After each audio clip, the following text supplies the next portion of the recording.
Your dog does something strange. Not dramatic, not loud, not destructive.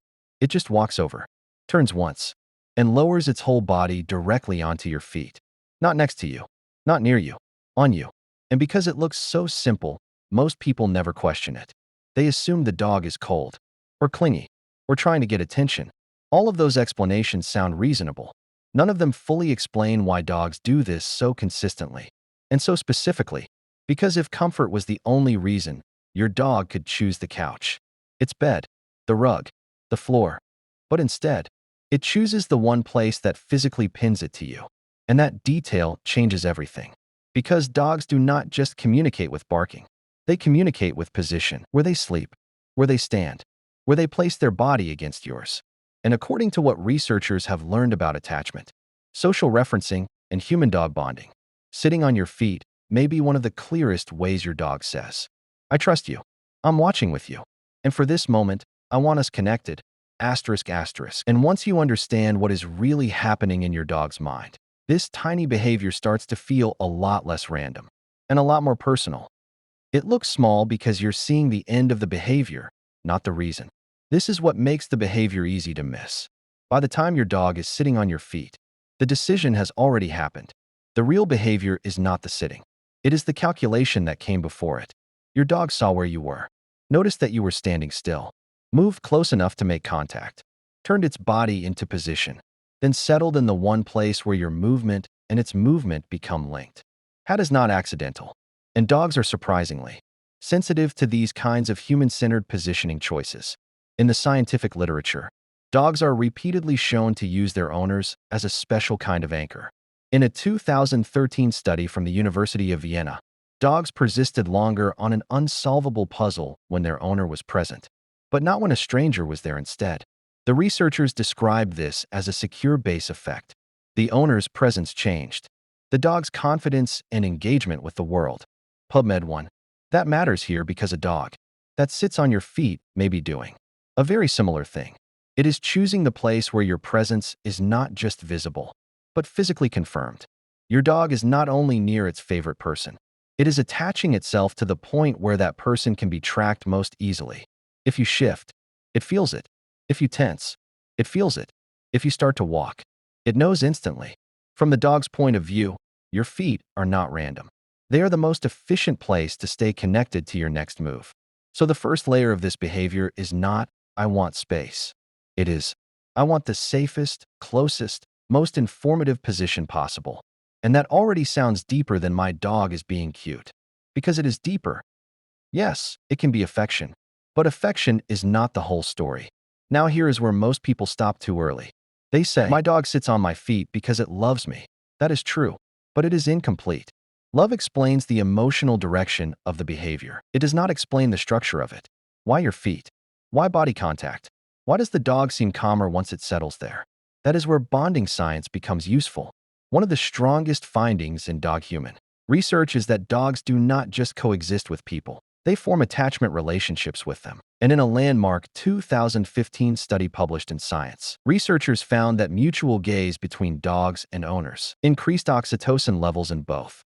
Oxytocin is strongly linked to bonding and feelings of safety in mammals. So when your dog presses its body against you, the moment is not just social. It is regulatory. Physical closeness helps organize emotion. That is true in many social mammals. And with dogs, it becomes especially powerful because domestication strengthened their responsiveness to humans over thousands of years. Structural variants near genes in the Williams-Beuren syndrome region, including GTF2I and GTF2IRD1, have been associated with the unusually high sociability dogs show toward people compared with wolves. PMC2. So yes, your dog may be affectionate, but affection here is not a soft, vague feeling. It is attachment expressed through positioning and contact. In plain language, your dog may sit on your feet because your body is emotionally calming, not because the dog is helpless, not because it is confused, but because closeness to you genuinely changes how secure the world feels. That is a very different explanation. And once you see that, another question appears. If sitting on your feet is about safety, why do dogs do it most often when they are already calm? That sounds backward. until you understand what dogs do with humans in uncertain situations. Dogs use humans as live information sources. This is where the behavior gets really interesting. Dogs do not only seek comfort from owners, they also seek information from them. Researchers call one part of this process social referencing.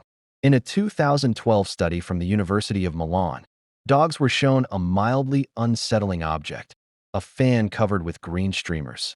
Many of them looked back at the human informant, and when the owner gave a positive or negative emotional message, that means your dog does something very sophisticated. PubMed 3. When it is unsure about the environment, it checks you. The dogs changed what they did next. Owner expressions influenced whether dogs approached or hesitated. Your face, your body, your tone, your tension level. And this helps explain something most people overlook about foot sitting. It gives the dog continuous access to your behavioral updates. If your dog is across the room, it can watch you. If your dog is sitting on your feet, it can do more than watch. It can feel your movement before it fully happens. It can detect the shift in weight before a step, the tension in your legs before motion, the stillness that tells it nothing important is happening, the sudden repositioning that suggests something changed. In other words, sitting on your feet may be a way to keep the owner information system fully online. That does not mean your dog is paranoid. It means your dog is smart enough to stay close to the being in the room that usually matters most. And think about your own house from your dog's perspective. Who opens doors? Who notices sounds? Who decides when walks happen? Who reacts first when something unusual happens? Usually you. So your dog is not just attached to you emotionally. It is oriented to you cognitively. It uses you to read the room. And your feet, the point where your movement begins, become the most useful place to stay connected. That is why the behavior often appears in transitional moments. When guests arrive, when you're cooking, when you pause in the kitchen, when you stand and talk, when something in the environment feels mildly uncertain. Your dog may not be saying, "I'm scared." It may be saying, "If anything matters, I want to know when you know." There is a pack history layer under all of this. Now go deeper. Long before dogs lived in apartments and houses, their ancestors survived by staying close to socially relevant bodies. In social canons, proximity has value. It reduces uncertainty, maintains coordination, strengthens social bonds, improves safety. Domestication did not erase that logic. It redirected it toward humans. That is one reason the Velcro dog idea exists in behavior discussions. The secure-based literature does not support the lazy idea that all proximity means pathology. The owner's presence often helps dogs engage, explore, and regulate more effectively. PubMed 1. So when your dog sits on your feet, you are seeing an ancient social strategy in a modern domestic form, not stay near the pack member. And here is the subtle difference between sitting beside you and sitting on your feet. Beside you is proximity. It turns two bodies into one little temporary unit. On your feet is bonded positioning. That physical overlap matters. Because in the animal world, physical overlap is costly unless trust is high. A dog does not pin itself to just anything. It pins itself to something it predicts as safe. That is why this behavior often feels so strangely intimate. Your dog is not merely sharing space. It is choosing contact that reduces the boundary between your body and its body. And that is not a small compliment. From a dog's point of view, it is one of the clearest ways to say, "You are not just in my environment. You are the center of it." Asterisk, asterisk. Sometimes the behavior is protective, not just attached. But there is another layer. And this is where people start to misread calm dogs. A dog can look relaxed and still be strategically positioned. Dogs remain sensitive to movement and sound even when resting. That is part of why owner-centered positioning can serve more than one function at once: comfort, monitoring, and readiness. The social referencing work shows dogs are actively tracking human cues. The secure base work shows they regulate behavior differently when the owner is present. Together, those findings strongly support the idea that proximity can also be about monitoring the environment through the owner. That last part is an inference, but it is a grounded one. So when your dog sits on your feet in front of the door, or when people are visiting, or when something unfamiliar is happening, the message may shift slightly. It may become, "I'm staying close because I trust you," but also, "I'm staying here because if something changes, I want to react immediately." This is especially common in dogs that are highly bonded, alert, or mildly vigilant. Not aggressive, not unstable, just tuned in. The feet are important here because they are the launch point. A dog sitting on your feet is already in the exact place where your motion begins. If you move, it knows. If you step, it feels it. If you freeze, it feels that too. That makes the position ideal not only for attachment, but for synchronized response. Again, that does not mean your dog has made itself your bodyguard. Sometimes people romanticize dog behavior too much, but it does mean the dog may be blending affection with alertness. And dogs do that all the time. They are emotional creatures. They are social creatures. They are also tactical creatures. That is why such a soft-looking behavior can carry such a strong meaning. Why this behavior feels especially strong to humans. There is also a reason you feel something when your dog does this. Because from the human side, foot contact is oddly personal. Your voice talks, your hands pet, your eyes look, but your feet are different.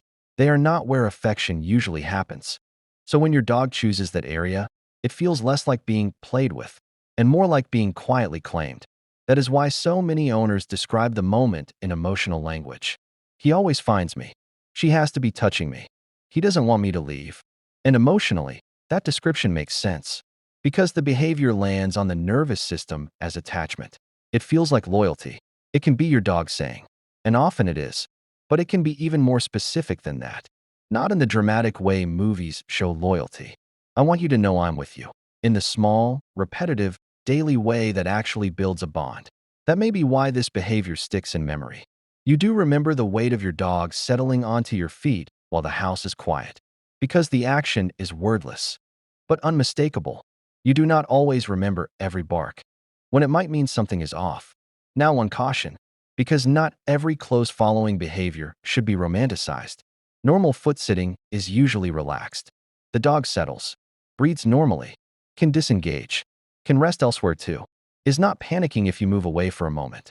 That is different from a dog that seems unable to settle at all. Separation-related disorders involve more than simple proximity seeking. Clinical concern rises when the dog shows intense distress, destructive behavior, persistent panic, vocalization, house soiling, or inability to recover when separated. And importantly, proximity alone is not enough to diagnose a problem. PubMed 1. So if your dog sits on your feet but otherwise seems calm, that is usually not a red flag. It is usually a bonded behavior. But if the dog cannot relax unless touching you, escalates into panic when you leave, or shows distress patterns that are getting worse, that is different. That is where a veterinarian or qualified behavior professional matters. PubMed 1. That distinction matters because it protects the real meaning of the normal behavior. It may simply be doing what bonded dogs do, choosing the most meaningful place in the room. A healthy, attached dog sitting on your feet is not automatically insecure. And sometimes that place is not the softest. It is the most connected. So the next time your dog walks over, turns once, and sits directly on your feet, do not brush it off as random. Look at what your dog could have chosen. The bed, the couch, the rug, the floor, all easier, all softer, all more comfortable. But your dog chose the place that keeps it physically linked to you. Because to your dog, that position does something. It confirms where you are. It keeps your movement readable. It makes closeness real. And in a quiet, instinctive way, it turns your body into a signal of safety. That is why this behavior feels so small from the outside, and so meaningful once you understand it. Your dog may not be saying, "Pet me." It may be saying something much deeper. "Stay here. I trust this spot.